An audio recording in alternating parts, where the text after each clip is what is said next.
अपने न पढ़ल बाकी बबुआ के पढ़ई हा नून रोटी खा के भले जिंदगी बीतई हा पढ़ी लिख सीखी उहे जग में महान बा पढ़ लिख बबुआ कलमिए में जान बा पढ़ लिख बबुआ कलमिए में जान बा पढ़ लिख बबुआ। देखिए भैया एबरा शिक्षा के बड़ी मार चलता जेकरा लगे शिक्षा नहीं खे ओकर जिंदगी बेकार बा।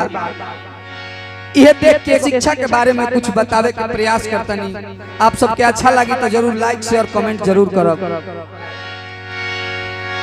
कि नून रोटी खा के भले जिंदगी बीतई हा अपने न पढ़ल बाकी बबुआ के पढ़ई हा अरे पढ़ी लिखी सीखी उहे जग में महान बा अब पढ़ लिख बबुआ कलमिए में जान बा पढ़ लिख बबुआ कलमिए में जान बा पढ़ लिख बबुआ।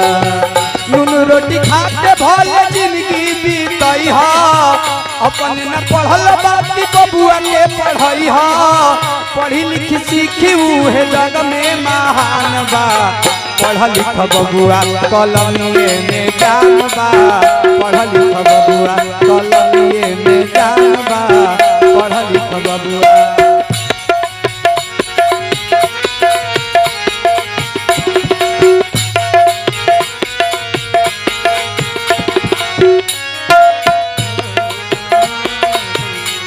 जय हो जय हो।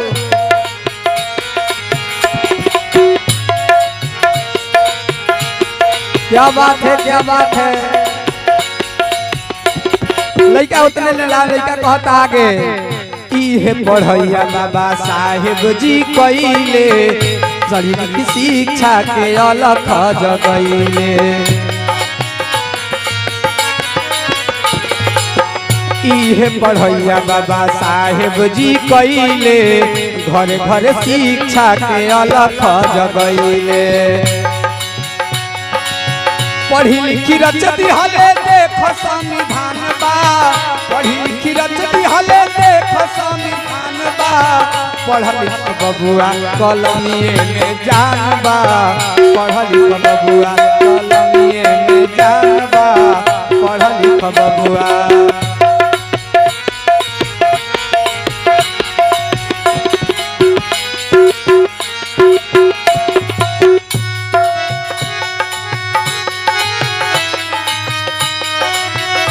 जय हो जय हो।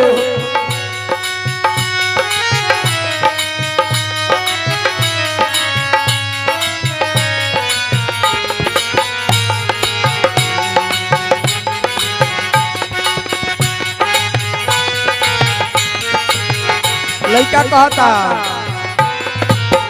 बन के शिक्षित तो बदल समाज हो तहरे पबावे माई बाबूजी के नाज हो